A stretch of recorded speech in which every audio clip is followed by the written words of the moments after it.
தருக்குல் ஹௌஃபி அலா திஹாபில் இஸ்லாம். வாழ்க்கையில் எப்பவுமே சாலிஹீங்களும் நபிமார்களும் வலிமார்களும் பயந்தாங்களாம், அல்லாஹ் எங்களுடைய கடைசி நேரம் ஈமான் போயிடக்கூடாதுன்னு. அந்த ஈமான் எதனால் போகுமோ அதை நினச்சி பயந்து கொண்டே வாழணும். அந்த பயம் போயிட்டா உனக்கு ஈமானுடைய மௌத்து வராமலும் போயிடலாம். அல்லாஹ் எல்லாரையும் பாதுகாப்பானாக. அந்த பயம் இருக்கணுமா? எந்த பயம்? ஈமான் போயிடக்கூடாது, ஈமான் போயிடக்கூடாது, ஈமான் போகக்கூடாதுங்கிற பயம், ஈமான் இருக்கணுமேங்கிற ஆதங்கம், கடைசி வரைக்கும் இதில் நிலைக்கணும்.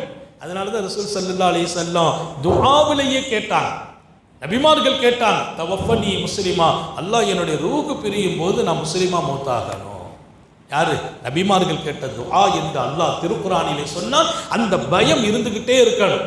அந்த பயம் ஹஜ்ரத் சையதுனா ஸஹல் ரலியல்லாஹு அன்ஹு அவங்க ஒரு செய்தி சொல்றாங்க, நபிமார்களை சொர்க்கப்பதியில சந்திக்கிற போது நபிமார்கள்ட்ட போய் ஒருத்தர் கனவுல கேட்டாராம், எந்த விஷயங்களை பயந்தாங்க சாலிஹீங்கள்? அவங்க சொன்னாங்களாம், அங்க ரூஹு பிரிகிற வரைக்கும் நாங்க பயந்து கொண்டே இருந்தோம், அல்லாஹ் எங்கே இந்த பாக்கியத்தை எங்களை விட்டு எடுத்துருவானோன்னு பயந்து கொண்டே இருந்தோம்.